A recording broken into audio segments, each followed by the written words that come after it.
नमस्ते। आज हम सब मिलकर एक बहुत ही प्यारी और मुबारक कहानी सुनेंगे। ये कहानी हमें बहुत बहुत साल पीछे ले जाएगी, एक ऐसी दुनिया में जो आज जैसी बिल्कुल नहीं थी। तो चलिए साथ मिलकर उस खास साल का सफर करते हैं। तो ये कहानी शुरू होती है एक ऐसे साल में जिसका नाम बड़ा ही अनोखा था। उसे कहते थे हाथियों का साल। पता है क्यों? क्योंकि उसी साल एक बहुत बड़ी सेना अपने साथ ढेर सारे हाथियों को लेकर मक्का पर हमला करने आई थी। लेकिन ये साल एक और भी बड़ी वजह से खास था। इसी साल एक बहुत ही मुबारक बच्चे ने इस दुनिया में अपनी आंखें खोलीं। ये बात है साल 570 ईस्वी की। जरा सोचकर देखिए, ये तो हमारे दादा दादी या नाना नानी के जन्म से भी सदियों सदियों पहले की बात है। उस वक्त की दुनिया कितनी अलग दिखती होगी, है ना? और ये सारी कहानी हो रही है मक्का शहर में।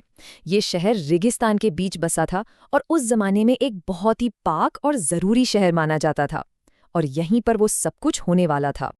अच्छा, तो इस मुबारक बच्चे के भी वालिद और वालिदा थे, यानी मम्मी और पापा। लेकिन एक दुख की बात ये थी कि उनके जन्म लेने से पहले ही उनके वालिद का इंतकाल हो गया था। तो उनकी बहादुर वालिदा ने अकेले ही उन्हें इस दुनिया में लाने की पूरी जिम्मेदारी उठाई। उनकी प्यारी सी और बहुत हिम्मत वाली वालिदा का नाम था आमिना बिन्त वहाब।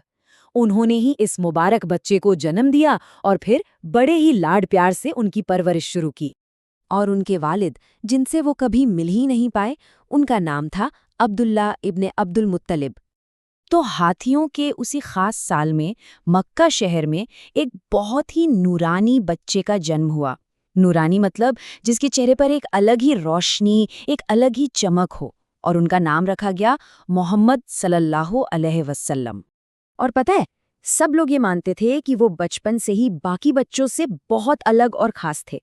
ऐसा कहते हैं कि उनमें एक ऐसी चमक, एक ऐसा नूर था जो उन्हें सबसे जुदा बनाता था, और वो जिससे भी मिलते उसका दिल जीत लेते थे। तो फिर हाथियों के साल में पैदा हुए इस नूरानी बच्चे की कहानी आगे कैसे बड़ी होगी? उन्होंने बड़े होकर ऐसा क्या किया होगा कि दुनिया आज भी उन्हें याद करती है? ये एक ऐसी कहानी है जो हमें हमेशा कुछ नया सिखाती रहेगी।